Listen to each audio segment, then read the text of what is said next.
அருண்ராஜ் அமைச்சர்கிட்ட கொடுங்க. பிஏ தானே, அருண்ராஜ் அமைச்சர் கொடுங்க. சார் எங்க போராடிட்டு இருக்கீங்க? இல்ல 100 நாள் வேலை மாத்திட்டாங்களாம்ல, அன்னைக்கு நீங்க மேடை ஏறி ஏதோ கொண்டு வர போறாங்க அப்படி இப்படின்னு பெருசா சண்டை போட்டீங்க. ஆமா, போராட மாட்டீங்க. சரி, டவுன் ஷாட்லாம் வச்சு பேசுங்க. போராட மாட்டாரா? காலில் சுடுங்க. சரி சரி சார், உடம்பு பார்த்து சொல்லுங்க. உடம்பு பாத்துக்கோ. உடம்பு தான் முக்கியம். மக்கள் நாசமா போனா உங்களுக்கு என்ன? நீங்க உடம்பு நல்லா பாத்துக்கோங்க. ஆமா, சரி. பாஜக அப்படின்னாலே யாரும் நடுங்கிற மாதிரியே இருக்கு. ஆடலாம். எனக்கு ஒரு சந்தேகம் இருக்கு. குட்கா வழக்குல தொடர்புடைய விஜயபாஸ்கர் வேகமா தாவேகாவில் இணைகிறாரு. அதே வேகத்துல குட்கா பின்னாடி வருது இல்ல. அடுத்து வர சட்டமன்ற தேர்தல் வந்து இவிஎம் மிஷின், விவி பேட் எல்லாத்தையுமே க்ளோஸ் பண்றாங்க, இருக்கிறாங்க. வித்தியாசமுடைய தேர்தல் நடக்கும் அடுத்த வாட்டி. எப்படி? இன்ஸ்டாகிராம்ல நடக்கும். உங்கள் சத்யாவில் குளு குளு ஏசி ஆஃபர். டயா பூஸ்டர் சுகரை கண்ட்ரோல் பண்ணும், உங்க ஆரோக்கியத்தை மீட்டு தரும். சர்க்கரையை கட்டுப்படுத்துறதுக்கான எளிமையான வழிமுறை, இயற்கையான வழிமுறை. அனைத்து மருந்து கடைகளிலும் கிடைக்கும்.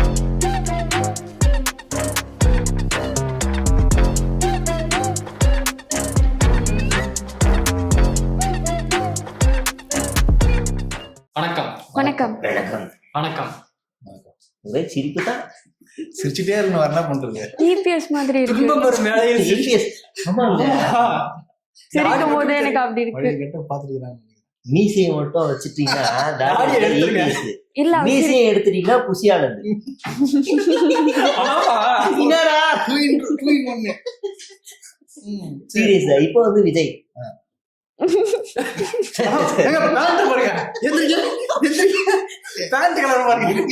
ஆமா கரெக்ட், ட்ரெஸ் கோட்ல வந்திருக்காரு. வாங்க போங்க. சரி, என்ன சீரியஸான டாபிக் வாங்க உள்ள. சீரியஸான இல்லைங்க, அவர் ஏன் சிரிக்கிறாங்க? துன்பம் ஒரு மேலையில் சிரிங்கன்னு சொல்லியிருக்காங்க. ஆமா, அதனால துன்பத்துல சிரிக்கலாம், தப்பு இல்ல. தமிழ்நாடு துன்பத்தானே இருக்கு. சொல்லுங்க. அப்படி ஒரு துன்பம் இப்ப என்ன வந்திருக்குன்னா 100 நாள் வேலை திட்டம் இருக்குல்ல, அதோட எக்ஸ்டெண்ட் பண்ணிருக்காங்க. இல்ல விஜய் ஆட்சி. அது ஒரு பக்கம் இருந்தாலும் இப்ப அந்த திட்டத்தோட பேரை வந்து மாத்திட்டாங்க. பேரை மாத்திர சாதாரண தானங்க, எல்லாத்துலயும் பேரை மாத்திரம். விஜய் ஆட்சியில பேர் மாற்றம்ன்றதெல்லாம் ஈஸி தான். இப்போ ஒன்றிய அரசு வந்து 100 நாள் வேலை திட்டத்தை விபிஜி ராம்ஜி அப்படின்ற பேர் மாற்றம் செஞ்சிருக்காங்க. வேற வேறையா? மாநில அரசும் ஒன்றிய அரசும் இல்ல புரியல. ஒண்ணுதானே? வேற வேற இல்லையா? இல்ல மாத்திட்டாங்களா? கம்ப்ளீட்டா மாத்திட்டாங்க. சமீபத்துல மகாத்மா காந்தி தேசிய ஊரக வேலைவாய்ப்பு திட்டத்தோட பேரை மாத்தி விபிஜி ராம் அப்படின்னு கொண்டு வராங்க. இத மாநிலத்தோட நிதி பகிர்வை குறைச்சிருக்காங்க. அதெல்லாம் கூட அடுத்த விஷயம். நான் கேட்கிறேன், இப்ப இந்தியாவில் அனைத்து மொழிகள் பேசுற மக்கள் இருக்காங்க, எப்படி ஒரு ஹிந்தி பேரை வைக்கிறீங்க? அருண்ராஜ் அமைச்சர்கிட்ட கொடுங்க. பிஏ தானே, அருண்ராஜ் அமைச்சர்கிட்ட கொடுங்க. சார் எங்க போராடிட்டு இருக்கீங்க?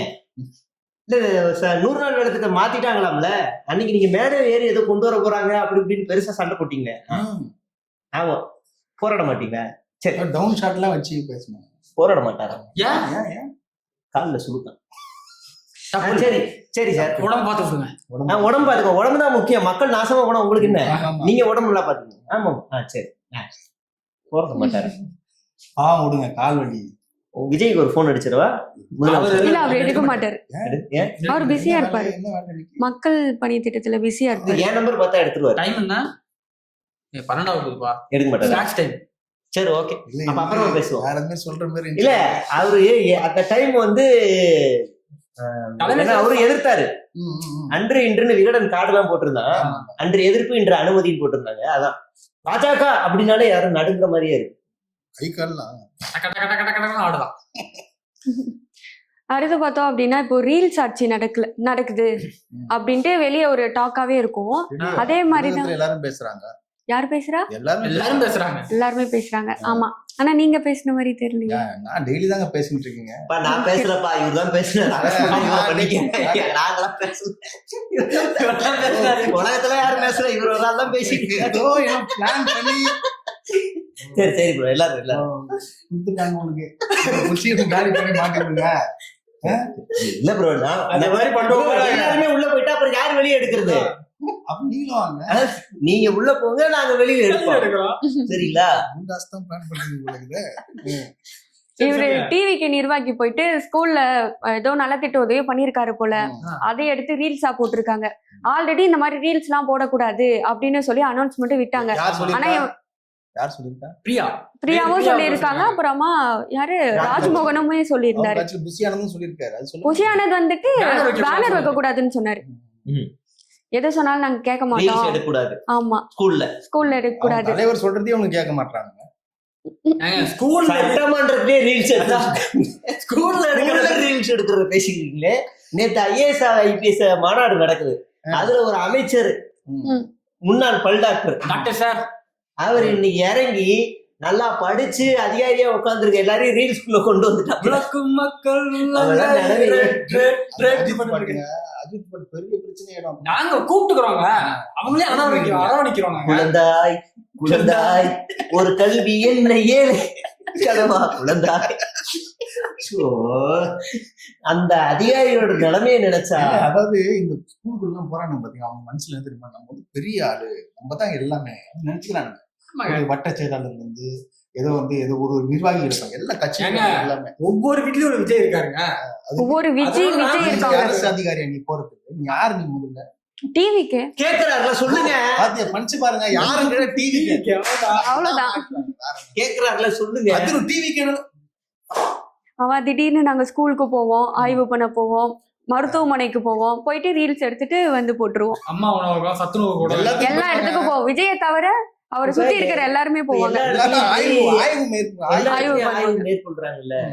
இந்த மின்சாரத்துறையில போய் கரண்ட் எல்லாம் கரெக்டா சப்ளை ஆகுதான்னு மின்சாரம் யார் கையில இருக்கு? டிஎம்கே கையில இருக்கு. அங்கே நாங்க ஆய்வு பண்ணுவோம். ஆமாங்க, மின்சாரத்துல டிஎம்கே கையில இருக்கு. பயங்கரமா அணிலா இருக்கா? மின்சாரம் டிஎம்கே கையில. அப்ப சிடிஆர் இல்லையா?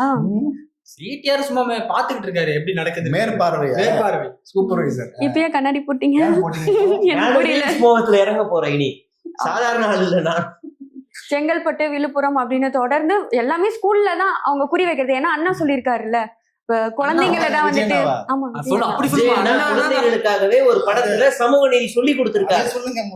நீயும் நானும் ஒண்ணு, காந்தி பிறந்த மண்ணு, நீ நானும் எந்த வேறுபாடு இல்லாமல், சாதி மத இனம் எந்த வேறுபாடு இல்லாம இருக்கு. காந்தி பிறந்த மண்ணு சுதந்திரத்துக்காக அந்த டீச்சரே சொல்லிட்டாங்க. நம்ம தின்னு பாரு பண்ணு. அது நான் சொல்லுவாங்க. அதுக்கு எல்லாரும் கம்யூனிசம் சொல்வாரு. ஒரு பண்ணு பண்ணுனா நாங்க வந்து அவ்வளவு இதா சாப்பிடுறோம். அடுத்த பேரு சாம்பார் சாப்பிட்ட மாதிரி யாரா பேசுறத கேட்க மாட்டாரு அவரு. ஏன் இந்த மாதிரி இருக்கீங்க? கருத்து சுதந்திரம் பேச விடுங்க. கருத்தா பேசலாம், கண்ட கருமத்தெல்லாம் பேசலாம். இதே மாதிரி டிவிக்கு மினிஸ்டரோட இப்போ சொல்லுவாங்க, விவேக் சொல்லுவாருல ஒரு காமெடியில, எனக்கு அவரை தெரியும் இவரை தெரியும் அப்படின்னு சொல்லிட்டு. அந்த மாதிரி டிவிக்கோட மினிஸ்டர் என்னோட சொந்தக்காரங்க தான் அப்படின்னு சொல்லி பெட்ரோல் பங்க்ல போய் பாட்டில்ல வந்து பெட்ரோல் கேட்டிருக்காங்க.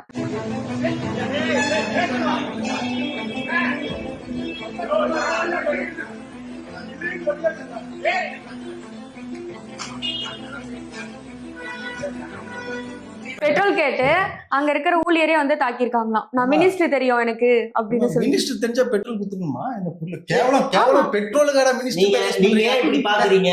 ஏங்க ரேஷன் கடைக்கே நாங்க மினிஸ்டர் பேர் தான் யூஸ் பண்ணுவோம். நீங்க இப்படி பாக்குறீங்க. 3000 கேட்டிருக்காங்க ரேஷன் கடையில. இப்படி அது ஒண்ணும் இல்ல. அந்த அமைச்சர் பேர் என்னமா? இல்ல ஐயா, எனக்கு மினிஸ்டர் தெரியும், அமைச்சரை தெரியும். அந்த அமைச்சர் அவசரமா அன்னைக்கு ஒரு அரசு பணிக்காக போயிட்டு இருந்தாங்க. அவங்க அன்னைக்கு காலையில இருந்து சாயங்காலம் வரைக்கும் உட்கார கூட நேரம் இல்ல, சாப்பிட கூட நேரம் இல்ல, மட்டும் வண்டியில சுத்திக்கிட்டே இருந்திருக்காங்க. அதுல பெட்ரோல் பங்க் உட்கார சாப்பிட நேரம், பெட்ரோல் பங்க் நேரம் இருக்குமா? ஐயோ நேரம் இல்லையே தம்பி, நீ அங்க இருந்து போன் பண்ணிருக்காங்க, தம்பி இப்ப எல்லா அதிகாரி என் கூட இருக்காங்க, நீ வந்து ஏதாவது ஒரு பங்க்ல வந்து நான் எனக்கு வேணும்னு சொல்லி நம்ம அப்புறம் காசு கொடுத்துக்கலாம். வந்து வேலையை காட்டி இருக்கிறாங்க. எனக்கு தெரியும் என்ன நடந்துச்சுன்னு. மினிஸ்டருக்கு பெட்ரோல் நியூஸ புரிஞ்சுக்கோங்க. மினிஸ்டருக்கு பெட்ரோல் தேவை கிடையாது. அங்க சாதாரண ஒரு மனுஷன் போயிட்டு பெட்ரோல் வேணும்னு கேட்டிருக்காங்க, பெட்ரோல் தர மாட்டேன்னு சொல்லிட்டான். அவதூறு பரப்புறீங்க, பேரை யூஸ் பண்ணிருக்காங்க. ஓப்பனா வேணும் கேட்க முடியாது. அவங்க பாவம், அவங்க நீங்க தப்பா புரிஞ்சுக்கிறீங்க. டக்கு நடி மாத்திர பத்தியா டிவிக்குள்ள கூப்பிட்டா வந்துருவேன். நான் பொலிட்டிஷியனோட நல்லா பேசக்கூடிய ஆளு. ஆமா நான் இங்கிலீஷ்ல நல்லா பேசக்கூடிய ஆளு. என்ன பதில் நீ போய் கேட்டேன்னா கொஞ்சம் தெரியும். எனக்கு சிஎம் கொடுத்தா போதும். சிஎம் அப்ப ஆது வச்சுன்னா அது யாரு சிஎம்? ஆதவர்ஜனாவா? இல்ல இவரு சொன்னாப்ல ஆதவர்ஜனா சிஎம் சொல்றாரு சார், கேட்டுக்கோங்க. அவதூறு குண்டாஸ்து சிஎம்மா கேட்டுக்கங்க. அடுத்து வேற என்ன நியூஸ்? அடுத்து என்ன நியூஸ்? அடுத்து என்ன நியூஸ் இருக்குன்னா, செங்கோட்டையன் போன ஒரு நிகழ்ச்சியில வந்துட்டு டான்ஸ் ஆடி இருக்காங்க. அந்த பாட்டுக்கா? ஆமா, அது என்ன வெயில் எல்லாம் இன்னைக்கு கொதிக்குது, மே மாசம். எல்லாரும் கொஞ்சம் குதூகலப்படுத்தணும்னா நாம ஏதாவது ஜாலியா பாட்டுக்கிட்டு வைப் பண்ணணும். அதுக்காக அந்த பாட்டை போடுவோம். இதுல என்ன உங்களுக்கு குத்தம்? அதுதாங்க. அப்படின்னா இந்த பாட்டு போடலாமே. ஏன் உச்சி மண்டையில சுருங்குது டர்ருங்குது அந்த பாட்டு. விஜயோட பாட்டு போட்டாலும் ஏதோ சொல்றீங்க, அதனாலதான் பொதுவான ஒரு பாட்டை போட்டு நாங்க ஆடுறோம். அது பொதுவான போட்டு காட்டுறீங்க. ஆனா வந்து விஜய் பாவம் வந்து என்னது ட்ரக்ஸை விடு ஸ்போர்ட்ஸை எடுன்றாங்க. தென்கோடி என்ன சொன்னாப்புல? என்ன டான்ஸ் சொன்னாரு? ஆடு சரக்கு சொன்னாரு அவரு. அதான் வந்துச்சு. இது ஒரு ஃபுட் செயின். அவர் சொல்லங்க, இது வந்து ஒரு ஃபுட் செயின். நீங்க வந்து ட்ரக் சைடு ஸ்போர்ட்ஸ் சைடுன்னு போயிட்டு அப்படியே இதுலயே போயிருவாங்க. அப்ப இந்த பக்கம் ரிலாக்ஸ் முடிவா வர முடியாது. அப்ப ரெண்டுமே வாழ்க்கையில இன்பமும் துன்பமும் கலந்தது இன்ப வாழ்க்கை. அதனால அது ரெண்டுமே இருக்கணும்னு அவர் சொல்றாரு. சொல்லிட்டாங்க.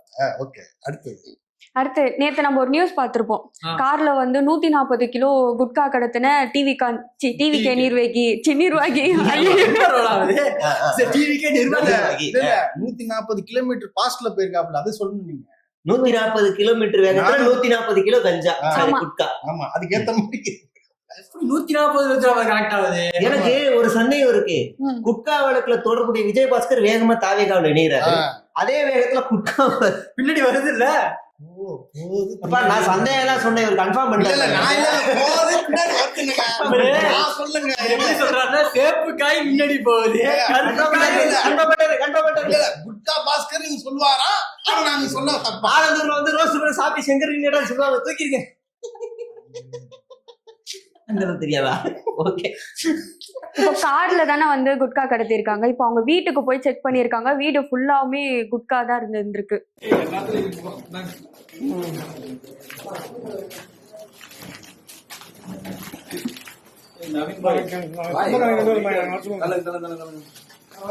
வராரு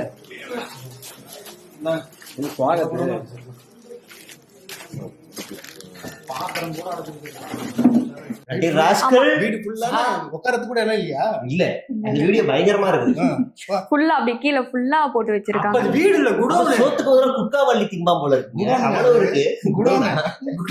குடோனே வா, வீட்டுல சாப்பாடு வந்துடும். அடுத்த செய்தி வந்து இருக்கா? நேத்து ஒரு ஆணவ படுகொலை மயிலாடுதுறையில. இருவருமே சடலமாக மீட்கப்பட்டிருக்காங்க. பல தகவல்கள் வருது. அது எது அவதூறு எது உண்மைன்னு தெரியல. பெண்ணோட சடலம் வந்து போஸ்ட்மார்ட்டம் பண்ணாமலே வீட்டுக்கு கொடுக்காம அடக்கம் செய்தா ஒரு தகவல் வர. உண்மையா என்னன்னு நமக்கு தெரியல. காவல்துறையில இருந்து விளக்கம் வேணும். இதுல முக்கியமான ஆண் பெண் 2 பேருமே சடலமே மீட்கப்பட்டிருக்கு. இதுல ஒரு முக்கியமானது என்னன்னா, இந்த ஆட்சியில நேத்து நடந்ததோட சேர்த்து இது வரைக்கும் 40 நாள்ல 6வது ஆணவ படுகொலை இது. கடந்த ஆட்சியில 1, 2 நடக்கும் போதே நம்ம தனிச்சட்டம் வேணும்னு சொல்லி சட்டமன்றத்தை போஸ்ட் பண்றோம், போராட்டம் நடத்துறோம், பெரிய பிரச்சனைகள்லாம் வருது. நான் சும்மா தானே இருந்தாரு. கவின் இதுக்கு வந்து சும்மா தான் இருந்தாரு. அதுக்கே சும்மா தான் இருந்தாரு. வாய் திறக்கல. பிற்படுத்தப்பட்ட சாதிகள் காதலித்ததால் திருநெல்வேலி மாவட்டம் களக்கோடு சுரேஷ் 2/5/2026 அன்று படுகொலை செய்யப்படுகிறார்.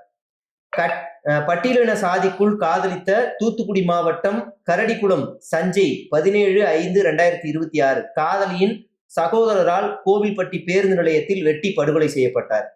தலித் இளைஞர் காதலித்ததால் திருநெல்வேலி மாவட்டம் பிற்படுத்தப்பட்ட சமூகத்தைச் சேர்ந்த சுத்தமல்லி ராமலட்சுமி 9/6/2026 அன்று உடன் பிறந்த சகோதரரால் படுகொலை செய்யப்பட்டார். தலித் இளைஞரை காதலித்ததால் தூத்துக்குடி மாவட்டம் கயத்தாறு பிற்படுத்தப்பட்ட சமூகத்தைச் சேர்ந்த அபிச்செல்வி 9/6 இது ஒரே நாள்ல 2 நடக்குது. 9/6/2026 உடன் பிறந்த சகோதரர் தாயார் சித்தப்பா ஆகியோரால் படுகொலை செய்யப்பட்டார். புதுக்கோட்டை மாவட்ட குமாரமங்கலம் பூபாலன் மதுரையைச் சேர்ந்த பெண்ணை காதலித்த நிலையில் சாதியின் காரணமாக பெண் வீட்டார் எதிர்ப்பு தெரிவித்ததால் சென்னையில் வேலை செய்யும் இடத்தில் 9/6/2026 அன்று தற்கொலை செய்து கொண்டார். இன்னைக்கு 2. ஆக மொத்தத்துல இந்த ஆட்சி அமைச்ச இந்த 1.5 மாசம் 45-50 நாள்லயே இவ்வளவு ஆணவ படுகொலைகள் நடந்திருக்கு. ஆனா வந்து முதலமைச்சர் வந்து இன்னும் பொருள் ஒரு வாரம் வாய் திறக்கல. 6 மாசம் வெயிட் இப்ப பண்ண. அனந்தஜித் இருக்காப்ல இல்ல, 6 மாசம் வெயிட் பண்ண. அனந்தஜித் இருக்கால, இத வந்து ஏன் பேசுறேன்னா இத பேசுனா சாதி கலவரம் ஆயிருன்னு ஒரு உருட்டுவாப்ல. அப்ப இத பேசலன்னா வேற எதை பேசுவீங்க? இல்ல போன ஆட்சியில பேசினாங்க எல்லாருமே. அப்ப போனாட்சியிலயுமே கேட்டதுக்குதான் அவர் சொன்னாப்புல, ஏன் நாங்க வந்து சாதி ஆணவப்படுகொலை பேசுறோம்னா நாங்க நிச்சயமா தாழ்த்தப்பட்ட சமூகத்துக்காக தான் நாங்க கொடுக்கணும். அப்படி கொடுத்தோம்னா அந்த உயர் சமூகம் எங்க மேல கோச்சுக்கும். அப்ப அவங்க மறுபடியும் எப்படி ஒரு பெரிய ஆளு பேச வச்சுட்டீங்கன்னு சொல்லி அந்த தாழ்த்தப்பட்ட சமூகத்தை போய் அடிப்பாங்க. அது ஒரு பெரிய கலவரம். அந்த கலவரத்தை நம்மளாலேயே சட்ட ஒழுங்கு சீர்கெட்டு போயிருச்சுன்னு விஜய் குற்ற உணர்ச்சிக்கு ஆளாயிடக்கூடாது. அந்த ஒரு உன்னதமான நோக்கத்துக்காக தான் அவர் சாதி ஆணவப்படுகொலை வச்சு பேசுறது. தொலைநோக்கு பாருங்க. என்னத்த சொல்றது, அதை விடுங்க. அந்த இப்ப 2 பேரு தூக்குல தொங்குற மாதிரி காமிச்சாங்க பாத்தீங்களா, அது கீழே கால் படுது. அது கீழே கால் பட்டா தப்பிக்கிறது வாய்ப்பு இருக்குல்ல. அப்ப எதுவும் நடந்திருக்கு தானே, அது கொலைதான். அதனாலதான் 4 பேரு ஆணவ படுகொலை தான். அதுக்கு பண்ணணும்ல, அதுக்கு பேசணும்ல. இது எவ்வளவு பெரிய மேட்ரு, ஆனா கொண்டு வரல. கவின் படுகொலைக்கு அவ்வளோ ஒரு போராட்டங்கள், அமைச்சர் வந்து பார்க்கல, யாரும் வந்து பார்க்கலன்னாங்க. இப்ப ஏன் ஒன்னும் பேச மாட்டாங்க? என்ன தப்பு தானே. எதிர்கட்சிகள் எல்லாருமே இந்த சாதி ஆணவ படுகொலை பட்டியலை கையில எடுத்து எப்படி விஜய் வந்து லாக்அப் டெத்துக்கு ஒரு சீன் போராட்டம் நடத்தினாரோ, கவர்ச்சி போராட்டம் நடத்தினாரோ, 3 நிமிஷத்துல பேசி ஒரு கண்டன உரையை சூப்பரா முடிச்சாரோ, அந்த மாதிரி நடத்தாம ஒரு வீரியமான ஒரு போராட்டத்தை இங்க இருக்க முற்போக்கு சக்திகள், முற்போக்கு அமைப்புகள், முற்போக்கு கட்சிகள் எல்லாருமே பேசலாம். கலந்துக்கணும். கண்டிப்பா. ஆமா ஆமா ஆமா. ஏன்னா இதுல கலந்துக்காம இதுல கலந்துப்பீங்க. ஆமா. அடுத்த இன்னொரு நியூஸ் ஒண்ணு வந்திருக்குங்க. கும்மிடிப்பூண்டி பக்கத்துல அங்க போயிட்டு அந்த குவாரியில போயிட்டு திருப்பி காசு கேட்டிருக்கானுங்க. நான் வந்து நகர செயலாளர், நீங்க காசு கொடுக்கணும். குவாரியில எல்லா இடத்துலயும் போய் காசு கேட்கிறேன். எல்லா இடத்துலயும் கட்டிங். ஆனா ஆதவ சொல்லுவாப்புல, எங்க ஊழல் லஞ்சம் எதுவுமே கிடையாது. வீடியோ வைரல் ஆயிருச்சு. அவர் காசு கேட்கிற வீடியோ வைரல் ஆயிருச்சு. அப்படியா? பிரபு என்ன பண்றாரு? அவர் தானே அதுக்கு கண்ட்ரோல் இருக்காரு. ஒருவேளை அவர் கமிஷன் போகும். இல்ல பாட்டிலுக்கு 10 ரூபா வாங்கினா செந்தில் பாலாஜிக்கு போகுதுன்னா அப்ப இங்க குவாரியில வாங்குற அவர் போகும்ல. ஏன்னா அவங்க சொன்னது லாஜிக் தான் பேசுறேன். போகும்லன்ற நான் போகும் அப்படி நான் புள்ளி வைக்கல. போகும்ல. நீங்க அப்படி கை காட்டுறீங்க. போயிருச்சு பிரபு சார் பணத்தை போட்டு போயிடுச்சுன்னா போகும்ல. நான் சந்தேகமா கேட்டேன். உங்க மேல இருக்க ஒரு பாசத்தை இந்த கண்டென்ட் கொடுத்தே அவர்தான் அவருக்கு செய்யலாம். நான் என்னோட கேள்வி என்னன்னா, அமைச்சரான புதுசுல போய் செக் போஸ்ட் நின்று வரப்போற ஆளுகள் ரிஜிஸ்டர் நம்பர் எல்லாம் எழுதிட்டு இருந்தாங்க. அதுக்கப்புறம் எங்க போனாரு ஆளே காணும். இன்னைக்கு சட்டமன்றத்துல ஒரு ரீல்ஸ் போட்டிருக்காப்ல. அதுக்கப்புறம் இன்னைக்குதான் பாக்குறேன். எல்லாமே ரீல்ஸ் தான் வர்றது. ரீல்ஸ் போறது, ரீல்ஸ் சாப்பிடுறது. அடுத்து வர நான் சட்டமன்ற தேர்தல் வந்து இவிஎம் மிஷின், விவி பேட் எல்லாத்தையுமே க்ளோஸ் பண்றாங்க, எரிக்கிறாங்க. வித்தியாசமுடைய தேர்தல் நடக்குது அடுத்த வாட்டி. எப்படி? இன்ஸ்டாகிராம்ல நடக்குது தேர்தல். இன்ஸ்டாகிராம்னா அப்ப அவங்கதான் வின்னு. இன்ஸ்டாகிராம் தான் யாருக்கு அதிகமா வியூஸ் போகுது, லைக் வருது. அப்ப ஏஜ் லிமிட்லாம் கிடையாதா? ஏஜ் லிமிட்லாம் கிடையாது. ஏன்னா ஏஜ் லிமிட் இல்லாம தானே போன வாட்டி என்ன குழந்தைங்களை சொல்லி ஓட்டு போட்டாங்க. ஆமா, குழந்தைங்க சொல்றதுக்காக ஓட்டு போட்டாங்க. அப்புறம் என்ன ஏஜ் லிமிட் கிடையாது. இன்ஸ்டாகிராம்ல தான் சிஎம் ஆகுறாரு. இன்ஸ்டாகிராம் மூலியமா தேர்தல் நடக்குது. அவர் சிஎம் ஆகுது. இன்ஸ்டாகிராம் மூலியமான்னு சொல்லுங்க. ஆல்ரெடி ஒரு சிஎம். இந்த மாதிரி பேசக்கூடாது. நிரந்தர சிஎம் நான் சொல்றேன். நிரந்தர சிஎம். இப்பெல்லாம் நாம வந்து ஸ்டேஜ் ஸ்டாக்ஸ், பொலிட்டிக்கல் எக்ஸ்போஸ், அப்புறம் என்ன டிஎன் ரோடு, அப்புறம் பர்சனல் ஐடி 4 ஓட்டு போடுவோம். நான் மட்டும் நான் 2 போடுவேன். கள்ள ஓட்டு போடுவோம். 4 ஓட்டு போடுவேன். இல்ல இது அந்த ரூலே கிடையாது. நீங்க எத்தனை ஐடி கிரியேட் பண்றீங்களோ அத்தனை ஓட்டு போடலாம். ஃபேக் ஐடினாலே அவங்க பல லட்சம் இருக்கு. அவங்க ஃபேக் ஐடில மட்டும் தான் ஜெயிக்க முடியும். ஒரிஜினல் ஜெயிக்க முடியாது. ஃபேக் ஐடில மட்டும் தான் ஜெயிக்க முடியும். நான் மிஸ்ட் கால் ஆப்ஷன் இருக்கும். மிஸ்ட் கால் வேற இருக்கா? அது பிஜேபி ஸ்டைல். அது அவங்க பிஜேபி நினைக்கிறாங்க. இல்ல யார் பிஜேபி? அவங்களா? மிஸ்ட் கால் நீங்க சொல்றீங்க. நீங்க சொல்றீங்க. மாத்தி சொல்லிக்கிறீங்களே. அதோட பல எல்லா செய்திகளையும் பேசி முடிச்சாச்சு. இப்போ எதனா வந்துருக்கும் போய் பார்த்து நாளைக்கு வரும் பேசுவோம். நல்ல நாளில் நல்ல தலைப்போடு சந்திப்போம். நன்றி, வணக்கம்.